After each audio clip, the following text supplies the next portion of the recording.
വിഷ്ണുപുരം ചന്ദ്രശേഖരൻ ബി.ജെ.പിയെ സംബന്ധിച്ചിടത്തോളം പാർലമെന്റ് തെരഞ്ഞെടുപ്പിൽ ഇതുവരെ ഇല്ലാത്ത ഒരു വലിയ വിജയം കിട്ടിയത് സംസ്ഥാന അധ്യക്ഷൻ കെ സുരേന്ദ്രനായിരുന്ന കാലത്താണ്. ഇപ്പോൾ രാജീവ് ചന്ദ്രശേഖരൻ നേടിയ വോട്ടാണെങ്കിലും ശോഭാ സുരേന്ദ്രൻ നേടിയ വോട്ടാണെങ്കിലും വി മുരളീധരൻ ഉയർത്തിയ വോട്ട് വിഹിതമാണെങ്കിലൊക്കെ അപ്പോഴും സംസ്ഥാന അധ്യക്ഷൻ ഒരു പാർട്ടി പ്രവർത്തനങ്ങൾ സംസ്ഥാനപരമായിട്ട് ഏകോപിപ്പിക്കുന്നതിലുള്ള ഒരു മിടുക്കൊക്കെ അതിനകത്ത് അംഗീകരിച്ചു പോകണമല്ലോ. എന്നിട്ടും താങ്കളടക്കം പറഞ്ഞത് നേതൃമാറ്റം വരണം ബി.ജെ.പിയിൽ വളരെ അത്യാവശ്യമാണ്, ഇത് കുത്തഴിഞ്ഞു കിടക്കുകയാണ്, സംഘ പറയുന്നതനുസരിച്ചിട്ടുള്ള പ്രവർത്തനങ്ങളല്ല നടക്കുന്നതെന്നുള്ള തുറന്ന വിമർശനങ്ങൾ താങ്കളുടെ അടക്കം ഭാഗം നിന്നുണ്ടായി. ഇപ്പോഴും അതിൽ ഉറച്ചു നിൽക്കുകയാണോ?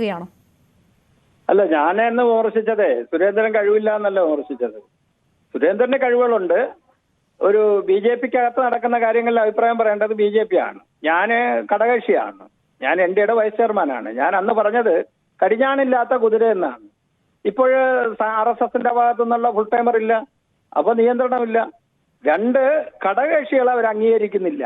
അത് ഞാൻ അന്ന് പറഞ്ഞത് ശരിയാണ്. അല്ലാതെ സുരേന്ദ്രന് കഴിവില്ല എന്നൊരു വാക്ക് ഞാൻ അതിൽ പറഞ്ഞിട്ടില്ല, അത് പറയുകയില്ല. പക്ഷേ ഇലക്ഷനൊക്കെ വരണ സമയത്ത്, അതിന്റെ പരാജയം വരണ സമയത്ത് കൂട്ടിയോജിപ്പിച്ച് അതിന്റെ പരാജയത്തിന്റെ വിലയിരുത്തണമല്ലോ. ഇപ്പൊ കാറ്റിങ്ങല്, തിരുവനന്തപുരം ഈ ഇലക്ഷനൊക്കെ നടന്നിട്ട് വിലയിരുത്തൽ നടത്തിയില്ലല്ലോ. അങ്ങനെ വരുന്ന സമയത്ത് ഇപ്പൊ ഈ വിലയിരുത്തൽ നടത്താത്ത സമയത്ത് നേതൃത്വം എന്ന് പറയുന്നത് സുരേന്ദ്രനാണ്. അപ്പം അതിൽ ഞങ്ങൾക്ക് ഘടകകക്ഷി എന്ന നിലയിൽ കാമരാജ് കോൺഗ്രസിന് എതിരുണ്ട്. അതാണ് ഞങ്ങൾ തുറന്നു പറഞ്ഞത്. എല്ലാ സ്ഥലങ്ങളിലും വീഴ്ചകൾ ഒരുപാട് സംഭവിച്ചിട്ടുണ്ട്. അത് ബി.ജെ.പി മാത്രം കണ്ടെത്തി വെച്ചോണ്ടിരിക്കേണ്ടതല്ലോ. ഘടകകക്ഷിയായ ഞങ്ങളുമായിട്ടൊക്കെ ഇത് ചർച്ച ചെയ്യണ്ടേ. ഇത് ഞാൻ എൻ.ഡി.എയുടെ മീറ്റിംഗിൽ പറഞ്ഞിട്ടുണ്ട്. ആ മീറ്റിംഗിൽ പറഞ്ഞിട്ട് പരിഹരിക്കാത്തത് കൊണ്ടാണ് ഞാൻ എന്റെ ഫേസ്ബുക്കിൽ എഴുതിയത്. ഇതാണ് ഘടകകക്ഷികളെ കൂടി അംഗീകരിച്ച് മുമ്പോട്ട് പോയാൽ കുറച്ചുകൂടി മെച്ചമാവും.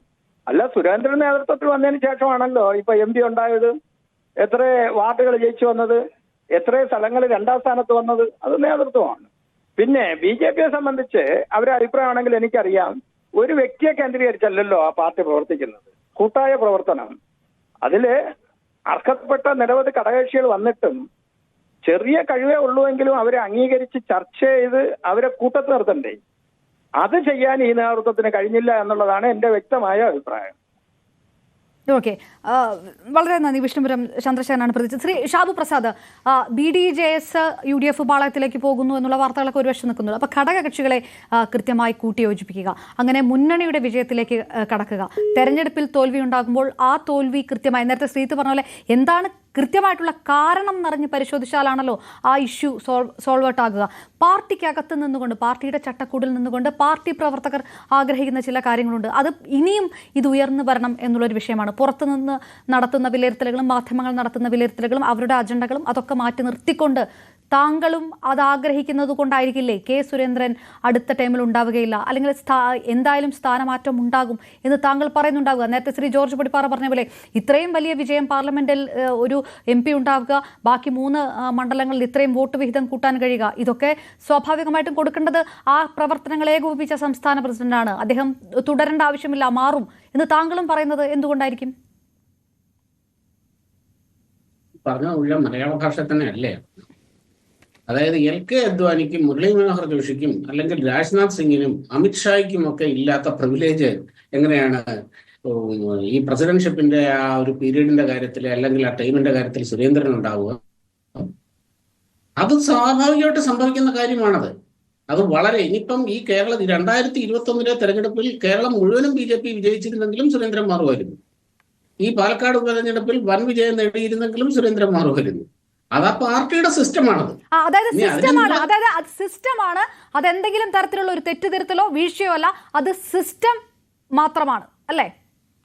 അല്ല, ഞാൻ പറയുന്നില്ല ഈ തെറ്റുതിരുത്തൽ എന്ന് പറഞ്ഞു കഴിഞ്ഞാൽ BJPക്കകത്ത് സംഘടന എന്നുള്ള നിലയിൽ അതിന്റെ ഉള്ളിൽ തീർച്ചയായും വിലയിരുത്തലുകളും അഭിപ്രായങ്ങളും ഒക്കെ നടക്കുന്നുണ്ടാവും. അതൊക്കെ അതെങ്ങനെയാണ്, ആ അഭിപ്രായങ്ങൾ എന്താണ്, അഭിപ്രായ വ്യത്യാസങ്ങൾ എന്തൊക്കെയാണ്, എവിടെയാണ് വീഴ്ചകൾ ഉണ്ടായിട്ടുള്ളത്, വീഴ്ചകൾ പറ്റിയിട്ടുള്ളത്, അതെങ്ങനെയാണ് തിരുത്തുന്നത്, ഇതൊക്കെ പൊതുമധ്യത്തിൽ മാധ്യമങ്ങളോടും ഇത് ആഗ്രഹിക്കുന്ന ഇതുമായിട്ട് പ്രത്യേകിച്ച് ബന്ധമൊന്നുമില്ലാത്ത വ്യക്തികളോടൊക്കെ പറയണം, അവരെയൊക്കെ ബോധ്യപ്പെടുത്തി വേണം എന്നൊക്കെ നിങ്ങൾ ആഗ്രഹിക്കുന്നിടത്താണ് ഈ പ്രശ്നം. അതൊന്നും നടക്കുന്ന കാര്യമല്ലല്ലോ. അതൊക്കെ പലരും പല തരത്തിൽ ഇത് പുറത്തേക്ക് പറയുന്നുണ്ട്. പ്രധാനപ്പെട്ട പലരും ഇത് പുറത്തേക്ക് പറയുന്നുണ്ട്. പറയാതിരിക്കുന്നില്ല. പുറത്തേക്ക് പറയുന്നതിന്റെ കഥയാണ് ഞാൻ മുമ്പ് എടുത്ത് പറഞ്ഞത്. ഇത്രയും നിങ്ങളെ ഇങ്ങനെ ഓരോന്ന് പറഞ്ഞ് പറ്റിച്ചുകൊണ്ടിരിക്കുകയാണ്, നിങ്ങൾ അതിൻ്റെ അകത്ത് കയറി വീഴുന്നുണ്ട്. പിന്നെ BJPക്ക് കേരളത്തിൽ അല്ല ശരി, ശ്രീ ഷാബു പ്രസാദ്, നേരത്തെ ആ ശ്രീത്ത് പറഞ്ഞ ചോദ്യത്തിന് ഉത്തരം കൊടുക്കണേ. സ്ഥാനാർത്ഥി നിർണയം അടക്കമുള്ള വിഷയങ്ങളിൽ കാതലായിട്ടുള്ള വിഷയങ്ങൾ അഡ്രസ്സ് ചെയ്യാതെ മണ്ഡലങ്ങളുടെ എണ്ണം കൂട്ടുകയും ജില്ലയിൽ 2-3 പ്രസിഡന്റ് വരികയും ഇതൊക്കെ കൊണ്ടാണ് പാർട്ടി മെച്ചപ്പെടുത്താൻ പോകുന്നതെന്നുള്ളൊരു വിലയിരുത്തൽ അത് പാർട്ടിയുടെ അകത്ത് നിൽക്കുന്നവർക്ക് തോന്നുന്നു. ഇതൊക്കെയാണ് കാതലായ വിഷയങ്ങൾ എന്നുള്ളത്. അതിനുള്ളൊരു ഉത്തരം കൂടെ അതിലേക്കാണ് വരുന്നത്. അതായത് പ്രവർത്തന സൗകര്യത്തിന് വേണ്ടിയും അല്ലെങ്കിൽ കൂടുതൽ നന്നായി പ്രവർത്തിക്കാനും അതിന്റെ ഒരു വൈബ്രൻസിക്ക് വേണ്ടിയും മണ്ഡലങ്ങൾ അല്ലെങ്കിൽ ആ ഒരു ജിയോഗ്രഫിക്കലായിട്ട് എങ്ങനെയൊക്കെ തിരിക്കണം അതൊക്കെ ആ പാർട്ടിയുടെ ആഭ്യന്തര കാര്യമാണ്. അവരത് കാര്യം ഈ സംഭവം ഇങ്ങനെ ചെയ്യുന്നത് BJPയെ സംബന്ധിച്ചിടത്തോളം, സംഘപരിവാറിനെ സംബന്ധിച്ചിടത്തോളം ഇത് ആദ്യമായിട്ടൊന്നും അല്ല. ഇപ്പൊ നിങ്ങൾക്കറിയോ, RSS രാഷ്ട്രീയ സ്വയംസേവക സംഘത്തിന് കേരളത്തിൽ സംഘദൃഷ്ടിയിൽ 37 ജില്ലകളുണ്ട്. 37 സംഘ ജില്ലകളുണ്ട്. പയ്യന്നൂർ ജില്ലയാണ്, ചെങ്ങന്നൂർ ജില്ലയാണ്, വടകര ജില്ലയാണ്, തിരൂർ ജില്ലയാണ്. ഇങ്ങനെ 37 സംഘ ജില്ലകൾ കേരളത്തിലുണ്ട്.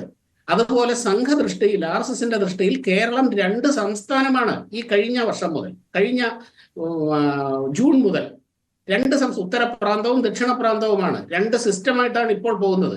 അപ്പോൾ കേരളത്തിൽ RSSന് വലിയൊരു നേട്ടം ഉണ്ടാക്കാതിരുന്നത്, അല്ലെങ്കിൽ കേരളത്തിന്റെ RSSന്റെ വളർച്ചയ്ക്ക് വിഘാതമായി നിന്നത് ഇവിടെ ഒരൊറ്റ പ്രാന്തമായി നിന്നത് കൊണ്ടാണോ എന്ന ചോദ്യത്തിനൊക്കെ എന്തർത്ഥമാവുന്നത്?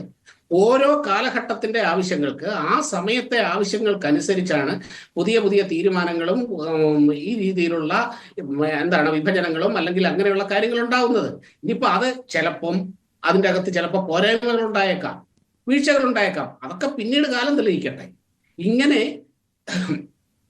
ഇത്രയും കാലം മണ്ഡല പുനർനിർണയം ഈ രീതിയിലൊരു തീരുമാനം ഇല്ലാതിരുന്നത് കൊണ്ടാണ് BJP പരാജയപ്പെട്ടത് എന്ന വിലയിരുത്തലിന്റെ അടിസ്ഥാനത്തിലാണ് BJP ഇങ്ങനെ ചെയ്യുന്നത് എന്നൊക്കെ പറയുന്നത് കുറച്ച് കടന്ന കൈയാണത്. ഓരോ കാലഘട്ടത്തിന്റെ ആവശ്യങ്ങൾക്കനുസരിച്ച് സംഘടന അത് ചെയ്യും. അതവർ ചെയ്യട്ടെ. പിന്നെ BJPക്ക് ഓർഗാനിക് ഗ്രോത്ത് ഉണ്ടാവുക. ഈ ഓർഗാനിക് ഗ്രോത്ത് എന്ന് പറയുന്നത് ഈ അസംബ്ലിയിലേക്ക് അല്ലെങ്കിൽ പാർലമെന്റിലേക്ക് വിജയിക്കുക എന്നുള്ളത് മാത്രമല്ല. ആലോചിച്ച് നോക്കൂ, 2004 തെരഞ്ഞെടുപ്പിൽ, ലോക്സഭാ തെരഞ്ഞെടുപ്പിൽ BJPക്ക് കേരളത്തിൽ 5% താഴെ വോട്ടേ ഉണ്ടായിരുന്നുള്ളൂ. ഈ ഇത്രയും കഴിഞ്ഞ 15 വർഷം കൊണ്ട് അത് 20%-അടുത്തെത്തി. 20%-അടുത്തെത്തി എന്ന് പറഞ്ഞാൽ BJPക്കുള്ള ജനപിന്തുണ അത്രയും വർദ്ധിച്ചു എന്നാണ്. നോക്കൂ പറഞ്ഞ, ഈ കേരളത്തിൽ കോൺഗ്രസും CPM-ഉം കഴിഞ്ഞാൽ ഏറ്റവും വലിയ രാഷ്ട്രീയ പാർട്ടി BJP തന്നെയാണ്. ഏറ്റവും കൂടുതൽ ജനപിന്തുണയുള്ള പാർട്ടി BJP തന്നെയാണ്, ഒരു സംശയവും വേണ്ട. പിന്നെ എന്തുകൊണ്ട് BJP അർഹിക്കുന്ന രീതിയിൽ ഒരു വിജയം ലഭിക്കുന്നില്ല എന്നുള്ളതിന് പല കാരണങ്ങളുണ്ട്. തീർച്ചയായും BJP ആ കാരണങ്ങളെയൊക്കെ മറികടക്കേണ്ടതുണ്ട്. അതിലൊരു പ്രധാന കാരണം കേരളത്തിൽ നിലനിൽക്കുന്ന അതിശക്തമായ മുന്നണി സംവിധാനമാണ്, മുന്നണി രാഷ്ട്രീയമാണ്. 2 മുന്നണികളിലായി ധ്രുവീകരിക്കപ്പെട്ട് നിൽക്കുന്ന ഒരു രാഷ്ട്രീയം ഇന്ന് പതിറ്റാണ്ടുകളായി, എത്രയോ കുറഞ്ഞത് കഴിഞ്ഞ ഒരു 50 വർഷമായിട്ട്, കൊടിവാറ സാർ തിരുത്തട്ടെ ഞാൻ പറയാം ഇഫ് ഐ എം റോങ്, അതായത് ആ രീതിയിൽ 2 മുന്നണികളിലായി ധ്രുവീകരിക്കപ്പെട്ട് നിൽക്കുന്ന അതിശക്തമായ ഒരു രാഷ്ട്രീയത്തിന്റെ ആ രാഷ്ട്രീയ മനസ്സിന്റെ നടുക്കിലൂടെയാണ് BJPക്ക് ഒറ്റയ്ക്ക് തുഴഞ്ഞു മുന്നേറേണ്ടത്. അങ്ങനെ തുഴഞ്ഞു മുന്നേറിയാണ് BJP ഇപ്പൊ 20% എന്നുള്ള വോട്ടിലെത്തിയത്. ഈ 2 മുന്നണികളിലല്ലാതെ ഒരു പാർട്ടിക്കും, ഒരു രാഷ്ട്രീയ പാർട്ടിക്കും കേരളത്തിൽ ഒരു അസ്തിത്വം പോലും ഉണ്ടാക്കാൻ കഴിയാത്ത അവസ്ഥയുണ്ട്. ആലോചിച്ചു നോക്കൂ, അല്ലേ? ശ്രീത്ത് ആശയപരമായിട്ട് ഏത് നിലപാടെടുത്താലും ശ്രീത്ത് അല്ല, ആ ഒരു പോയിന്റിലേക്ക് strong steady wins the race എന്ന് പറഞ്ഞാൽ അത് BJP എന്ന രാഷ്ട്രീയ പാർട്ടിയെ കുറിച്ച് തികച്ചും ആപ്റ്റ് ആണെന്നുള്ളതിൽ യാതൊരു തർക്കവുമില്ല. എനിക്ക് നേരത്തെ ഇറങ്ങണം. യെസ്, ഓക്കെ, തീർച്ചയായിട്ടും ശ്യാം പ്രസാദ്. ഇനി എനിക്ക് തോന്നുന്ന സമയം ശ്രീജിത്തിന് പറയാനുള്ളത് കാണുകയുള്ളായിരിക്കും. എനിക്ക് ജോർജ് പൊടിപ്പാറയിലേക്കും കൂടെ വരണം. ശ്രീജിത്ത്, ഞാൻ ചോദിക്കുന്നത്, ഇത്രയും വലിയ നേട്ടം അത് പതുക്കെ ഉണ്ടാക്കാൻ കഴിയുള്ളൂ. അതൊരു പാർലമെന്റ് തെരഞ്ഞെടുപ്പോ അല്ല അസംബ്ലി തെരഞ്ഞെടുപ്പോ മാത്രമല്ല ഒരു രാഷ്ട്രീയ പാർട്ടി ഉദ്ദേശിക്കുന്ന വളർച്ചയെങ്കിൽ ആ തരത്തിൽ തന്നെയാണ് കാര്യങ്ങൾ നടക്കുന്നത്. അതിന് ഈ ഒരു സ്ലോ പേസ് എടുത്തുകൊണ്ടേ മുന്നോട്ട് പോകാൻ കഴിയൂ എന്നുള്ളത് ആ സംഘടനയ്ക്കകത്ത് നിൽക്കുന്നവർക്ക് കുറച്ചും കൂടെ വ്യക്തമായിട്ട് പറയാൻ കഴിയും. അതല്ലേ ഷാബു പ്രസാദ് പറയുന്നത്? അല്ലാതെ ഒറ്റയടിക്ക് പെട്ടെന്നൊരു വിജയത്തിലേക്കൊക്കെ കടക്കുക. BJP എന്ന രാഷ്ട്രീയ പാർട്ടിയുടെ ചരിത്രം പോലും ഈ പതുക്കെ വെട്ടിപ്പിടിച്ച് അടക്കിയ ചരിത്രമാണല്ലോ. അതാണ് കേരളത്തിലും ആവർത്തിക്കുന്നത്, അതാണ് ഉറ്റുനോക്കുന്നത് എന്നുള്ളൊരു പ്രതീക്ഷയൊക്കെ ശ്രീ ഷാബു പ്രസാദിന്റെ വാക്കുകളിലില്ലേ? ശ്രീത്തെ അതല്ലേ റിലേറ്റ് ചെയ്യാൻ പറ്റുന്നത്? അല്ല, ഞാനിതിൽ കാണുന്നത് ഞാൻ നേരത്തെ പറഞ്ഞതുപോലെ നമ്മൾ എത്രത്തോളം ഒരു രാഷ്ട്രീയ പാർട്ടി എന്ന നിലയിൽ അംബീഷ്യസ് ആണ് എന്നുള്ളതാണ്. ഇപ്പോൾ വലിയ വിജയം ഉണ്ടാക്കിയിരിക്കുന്ന പാർട്ടികളുണ്ട്. ഇപ്പോൾ ആം ആദ്മി പാർട്ടിയെ നോക്കൂ. ആം ആദ്മി പാർട്ടി ആ സ്ഥലത്തുള്ള ഏറ്റവും പ്രധാനപ്പെട്ട രാഷ്ട്രീയ വിഷയം എന്താണോ ആ രാഷ്ട്രീയ വിഷയത്തിനെ അത് മാത്രം അവർ പ്രചരിപ്പിച്ചുകൊണ്ട് ഡൽഹിയിൽ അവർ അധികാരത്തിലേക്ക് വന്നിരിക്കുന്നത് നമ്മൾ കണ്ടതാണ്. അപ്പോൾ അങ്ങനെയുള്ള മാതൃകകളും ഉണ്ട് എന്നുള്ളതാണ് പ്രശ്നം. അവർക്ക് ഒരിക്കൽ അധികാരം കിട്ടിയിരിക്കുന്നതിനെ പിന്നീട് അവർ തിരിച്ചു കൊടുത്തിട്ടില്ല. മറ്റുള്ള പാർട്ടികളെ, അത് കോൺഗ്രസ് ആയിക്കോട്ടെ BJP ആയിക്കോട്ടെ, അവരെ അടുപ്പിക്കാൻ പറ്റാത്ത രീതിയിലത്തേക്ക് അവിടുത്തെ നിയമസഭയിൽ വലിയ ഭൂരിപക്ഷമാണ് ആം ആദ്മി പാർട്ടിക്ക് കിട്ടുന്നത്. അപ്പോൾ ആ രീതിയിൽ പ്രവർത്തിക്കുന്ന പാർട്ടി അങ്ങനെ ആയത് എന്തുകൊണ്ടാണ്? അവിടെയുള്ള ജനങ്ങളുടെ ഏറ്റവും കോറായിട്ടുള്ള ഇഷ്യൂസിനെ എടുക്കുന്നു, ആ ഇഷ്യൂസിനെ മാത്രം അഡ്രസ്സ് ചെയ്യുന്നു, അതിനു വേണ്ടിയിട്ട് അവരുടെ വളരെ വിസിബിൾ ആയിട്ടുള്ള വളരെ പാൽപ്പബിൾ ആയിട്ടുള്ള ആക്ടിവിസം അവർ നടത്തുന്നു എന്നുള്ളത് കൊണ്ടാണ്. കേരളത്തിൽ അപർണയുടെ ഓർമ്മയിൽ BJP ഒരു രാഷ്ട്രീയ പാർട്ടി എന്ന രീതിയിൽ ഏറ്റെടുത്ത് വിജയിപ്പിച്ച ഒരു രാഷ്ട്രീയ സമരം ഏതാണ് ഈ അടുത്ത കാലത്ത്? കെ സുരേന്ദ്രൻ ഒരു പാർട്ടി പ്രസിഡന്റായി വന്നതിന് ശേഷം BJP ഏറ്റെടുത്ത് ഇന്നതാണ് ഞങ്ങൾ വിജയിപ്പിച്ചിരിക്കുന്നത് എന്ന് അവർക്ക് പറയാൻ കഴിയുന്ന ഏത് രാഷ്ട്രീയ വിഷയമാണുള്ളത്? ഒന്ന്. രണ്ട്, ഏതെങ്കിലും ഒരു രാഷ്ട്രീയ വിഷയം അതിൻ്റെ ഫലപ്രദമായിട്ടുള്ള ഒരു കൺക്ലൂഷനിലേക്ക് കൊണ്ടുപോകാൻ സസ്റ്റൈൻഡ് ആയിട്ട് പ്രൊലോങ്ഡ് ആയിട്ട് ഒരു ഫൈറ്റ് നടത്തുന്നതിന് വേണ്ടിയിട്ട് അവർക്ക് സാധിക്കുന്നുണ്ടോ എന്നുള്ളതാണ് പ്രശ്നം. അതല്ലാതെ ഞങ്ങൾക്ക് 15 വർഷം 20 വർഷം മുമ്പ് ഇത്ര ശതമാനം വോട്ടേ ഉള്ളൂ, ഞങ്ങൾ വളരെ ചെറുതായ രീതിയിൽ വളരുന്ന പാർട്ടിയാണ്, അതുകൊണ്ട് ഞങ്ങൾക്ക് ഇത്തവണ സീറ്റ് കിട്ടിയില്ല, ചിലപ്പോൾ ഒരു 15 വർഷം കഴിയുമ്പോഴത്തേക്ക് ഞങ്ങൾക്ക് സീറ്റ് കിട്ടുമായിരിക്കും, 2060 ഞങ്ങൾ ഇന്ത്യ ഭരിക്കുമായിരിക്കും, ഈ രീതിയിലത്തേക്കല്ല കേന്ദ്ര BJP നേതൃത്വം പോലും പ്രവർത്തിക്കുന്നത്. ഇപ്പൊ നമ്മൾ ഇതിനകത്തിന് വേറെ ഓപ്ഷൻ ഉണ്ടോ? എ അല്ലെങ്കിൽ ബി എന്നാണ്. ബി എന്ന് പറയുമ്പോൾ ബിയും സിയും ഡിയും ഒക്കെയാണ് സംസ്ഥാന BJP-യിൽ. ആ വിരുദ്ധ ചേരിയിൽ പോലും അവർക്ക് പോലും യോജിപ്പില്ലാത്തൊരു സാഹചര്യം ഇവിടെയുണ്ട്. ഒരു പക്ഷേ പ്രകാശ് ജാവ്ദേക്കർ അടക്കം അമിത്ഷായും നരേന്ദ്രമോദിയും ഒക്കെ അതേ അഭിപ്രായമാണോ എന്ന് എനിക്കറിയില്ല. പക്ഷേ പ്രകാശ് ജാവ്ദേക്കർ കേന്ദ്ര നേതൃത്വത്തിന്റെ നിലപാടായിട്ട് കെ സുരേന്ദ്രനൊപ്പമാണ് എന്ന് പറയുന്നത് ഒരു പക്ഷേ ഇതുകൊണ്ടായിരിക്കില്ലേ? അല്ല, അത് ആയിരിക്കാനുള്ള സാധ്യതയുണ്ട്. ഇവിടുത്തെ ഏറ്റവും പ്രധാനപ്പെട്ട ഒരു പ്രശ്നം, നമ്മൾ വിവിധ കാലഘട്ടങ്ങളിലുള്ള ഒരു രാഷ്ട്രീയ പാർട്ടിയുടെ വളർച്ച കമ്പയർ ചെയ്തതിന് ശേഷം ഈ പല ആൾക്കാരും മേനി നടിക്കുകയാണ്. ഇപ്പോൾ 80കളിൽ അല്ലെങ്കിൽ 90കളിൽ 1-2 സീറ്റ് മാത്രം ഉണ്ടായിരുന്നിടത്ത് നിന്ന് ഇത്ര വർഷം കഴിഞ്ഞപ്പോൾ ഞങ്ങൾ ഇത്ര വളർന്നില്ലേ എന്നൊക്കെ ചോദിക്കുമ്പോൾ അതിനുള്ള ഭൗതിക സാഹചര്യം അന്ന് ആ കക്ഷിക്ക് ഉണ്ടായിരുന്നില്ല. ഇന്ന് അങ്ങനെയാണോ? ഇന്ന് അവരെ കൊണ്ട് കേന്ദ്രത്തിൽ ഭരണമുണ്ട്, വിവിധ സംസ്ഥാനങ്ങളിൽ ഭരണമുണ്ട്, അവർക്ക് ഇഷ്ടം പോലെ പണമുണ്ട്, ഇതെല്ലാമുണ്ട്.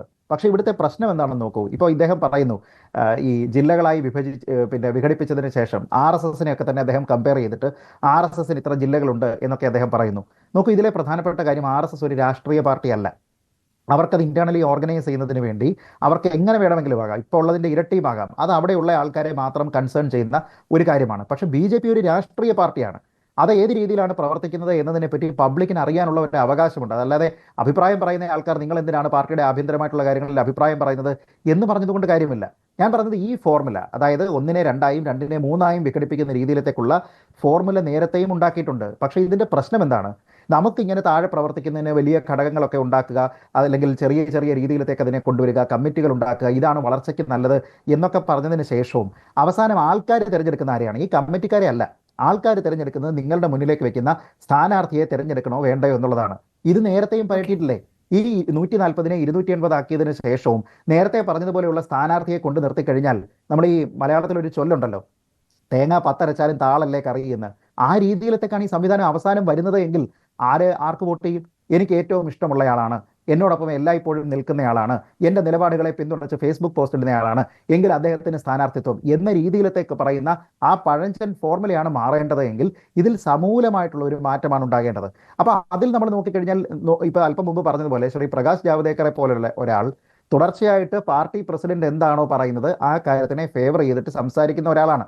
അത് പാർട്ടിയിൽ നിന്ന് ആൾക്കാർ വിട്ടുപോകുന്ന സമയത്താണെങ്കിലും അദ്ദേഹത്തിനെതിരെ ആരോപണങ്ങൾ ഉണ്ടാകുന്ന സമയത്താണെങ്കിലും ഒക്കെ അങ്ങനെയാണ്. അപ്പോൾ അതിന്റെ അർത്ഥം എന്താണ്? പാർട്ടിയുടെ ഉള്ളിലുള്ള അല്ലെങ്കിൽ പാർട്ടി പ്രവർത്തകരുടെ പൾസ് എന്താണെന്നോ വോട്ടർമാരുടെ പൾസ് സമയപരിമിതി കൊണ്ട്